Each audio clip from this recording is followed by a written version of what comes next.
тыюу салып атабыз аңчылыкка. Булар аркар, кулжа, тот, теке, эшки, элик, булу марал жана доңуз. Барыңыздар билесиздер, бул серде кездешүү жаныбарлар жоголуп баратканын барыңыздар силер билесиздер.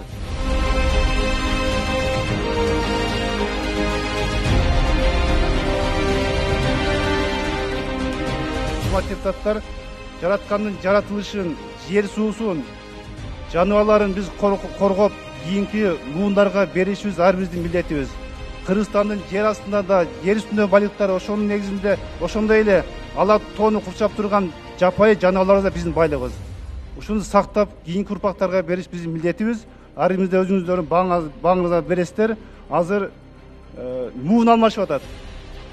Азыркы муундар биздин жапайы жаныбарларыбызга суктанып, башкача көз караш менен карап атат. Атпайлы, ушуну сактайлы. Бизге келген туристтер мылтык менен келбей, фотоаппараттан келип, ушул жерге коозуна суктанып, ошо охотадан түшкөн акчаны келип туруп бизге турист катары таштап кетсин деп кетип атат.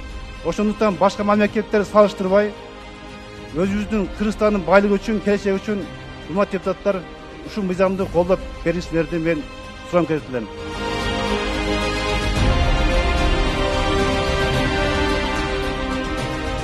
Макул 10 миллион болсун. Дагы башка расходторуна кошуп келди 15 миллион. 15 миллион өкмөт таппай калдыңарбы? Силер канчалаган гранттар келип атат. Ошо экологияны, жаратылышты сактап калалы деп силерге эл аралык донорлор акча берип атат. Грант бекер. Миллиондон долларларды. Аз керек болсо барын айтып берет, этме журпайбыз. Ал жөнүндө оозуңа ачкан бербей атат. Анан 15 миллион сомду bir жылда кетет деп, силер аны элдерге 10 жылга 500 миллион деп калп айтып жерде отурасыңар.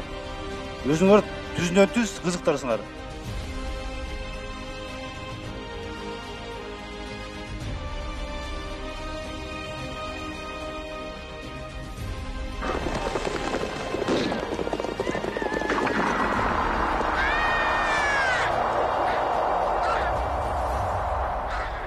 Aynasın kantay kıdamın, eliga tam de boyudap bugün atıp bilen aldın, uğrumdu doygen.